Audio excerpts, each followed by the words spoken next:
More than 400 prisoners are missing following a raid on a prison in Nigeria's capital, Abuja. 4 inmates, a security guard, and several attackers are said to have been killed during the incident on Tuesday night. Islamist militants say they carried out the attack and dozens of jihadists are thought to be on the run. Let's get you a live update now with Malik Samuel, who's a researcher with the Institute for Security Studies. I believe you're joining us from Nigeria, sir. Thank you so much for your time today. Let's begin first with how this happened and whether we know for sure that it was Boko Haram militants who were to blame. Thank you for having me. Yes, to answer the second question, Boko Haram, the ISWAP faction, which is the Islamic State for West Africa province, claimed responsibility for the attack. And your first question about how it happened, I think from what the prison authorities have revealed, the attack happened, I think, around 10 p.m. on Tuesday. But a security facility that well protected, well guarded, in the nation's capital, witnessing such an attack, it's still a surprise to a lot of Nigerians who are very, very much worried. And what would be the objective? Why would an Islamist armed group basically free hundreds of prisoners? What is the objective? It's simple to get their detained members released.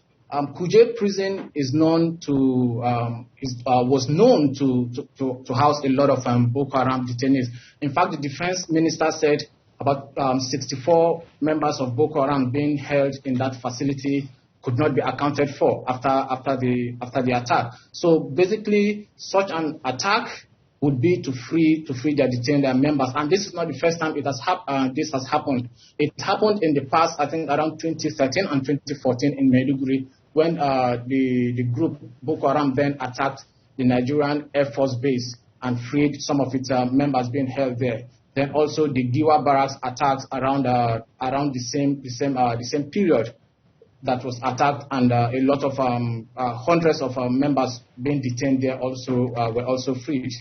What then, Malik, are the immediate security implications, if any, for Nigeria as a country, when you've got hundreds of criminals out now, freed, among them armed members of this Boko Haram wing existing in Nigeria, when you consider the context of what Boko Haram has done to the country in recent years, including the abduction of those hundreds of girls not too long ago?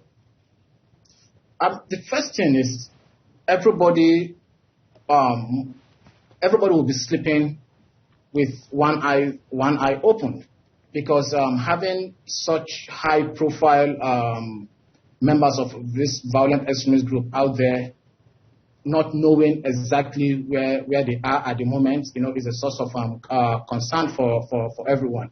But again, it's a victory for Boko Haram, for ISWAP, whoever, and also not just victory, but also morale booster for the group, because many of these detainees were high-profile members of the group. So having such people out and also going to that extent to try to break into the prison to release them, must mean so much, must mean a lot, for the group. And not just Nigeria, but I think also the wider Lake Chad Basin region, where this group is known to attack. So the implication is that there's likely to be more attacks, not just in Abuja, but other areas where the groups have claimed their responsibility for attacks as well.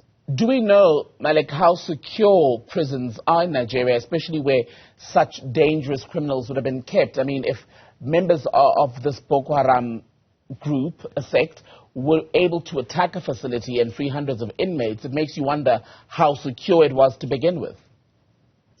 And that is a question that most Nigerians are asking, because first, Kuje prison is a medium secure prison, so you would expect that such prison is well guarded.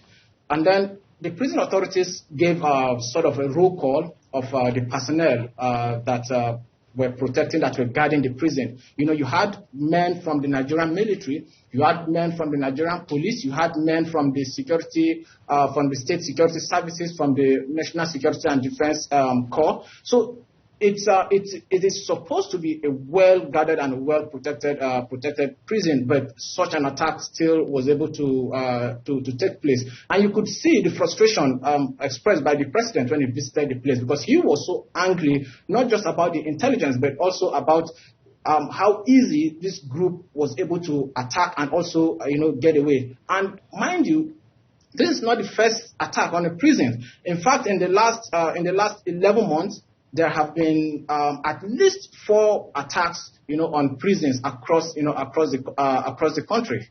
And I think I was reading in some of the initial reporting that up to 5,000 inmates may in fact have been able to break free at some point between now and 2020 during these prison breaks. And do you expect then anyone will be held accountable for this incident if indeed there was a security lapse from the official side? Unfortunately, I don't think anyone will be held accountable, because no one was held accountable during the previous prison breaks, and it is one of the major issues that Nigerians have expressed worry over, the fact that people are not being held responsible. People are not being held accountable, for the dereliction of their duties, So, and it is one of the reasons why I think insecurity has continued, to rise in Nigeria. The fact that people who are saddled with the responsibility of protecting Nigerians are not doing their job, but nobody is holding them accountable. The president is not even holding them accountable. In other places by now, heads would have rolled for what has happened for what happened in Kuje prison. Thank you very much for speaking to us, Malik Samuel, a researcher with the Institute for Security Studies, speaking to us about that massive prison break in Nigeria.